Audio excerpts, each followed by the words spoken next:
Hi guys, welcome to my channel Lush Gardener. I hope you guys are fine and are safe. So in my last couple of videos we spoke about how long the soil should stay wet, how long or how soon the soil should dry. Now remember guys, as I've said this earlier as well, it all depends upon your environment, your climate, the season, the type of soil, the type of pot, the type of succulent. All of these things matter a lot when it comes to watering. Now when I said the right type of soil will dry quickly, let's say within 2 to 3 days your soil is going to be dry. Now remember guys, it is not completely bone dry in 2 to 3 days. It is going to be around 70 to 80% of the soil in your pot is going to be dry. And then the remaining portion at the bottom of the pot usually tends to stay barely moist for another, let's say 1 or 2 days. So if you are initially learning about succulents, I would say always take a stick, poke it at the edge of the pot to check how dry the soil is. If you tend to see that the soil is sticking to your stick or to your finger, then you do not need to water, because when the soil tends to stick to anything, that indicates that the soil still has some amount of moisture. So there was a question wherein the person asked that can I water my succulent on the 4th day if on the 3rd day the soil tends to dry. Now remember guys, when you water your succulent, the succulent also tends to absorb that water. Little bit of moisture happens to remain at the base of the pot. The succulent has also stored some water in the leaves. So once on the 3rd day, let's say for example on the 3rd day your soil is completely bone dry because you are from a very dry environment, and for example your soil tends to dry on the 3rd day.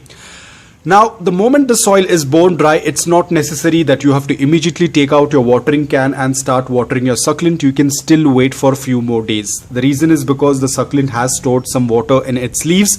It will start utilizing that water. To be on the safer side, if you are not very sure when exactly to water after the soil is bone dry, wait for a day or so, probably 2 or 3 days, and check for the lower leaves. As and when the succulent needs water, it will show you signs by putting up small wrinkles. Initially it will start with 1 wrinkle on a leaf or 2 wrinkles on a leaf, and eventually if you do not continue watering it, the wrinkles will start to spread on the lower part of the leaves, and gradually they will start showing up on the upper portion of the succulent.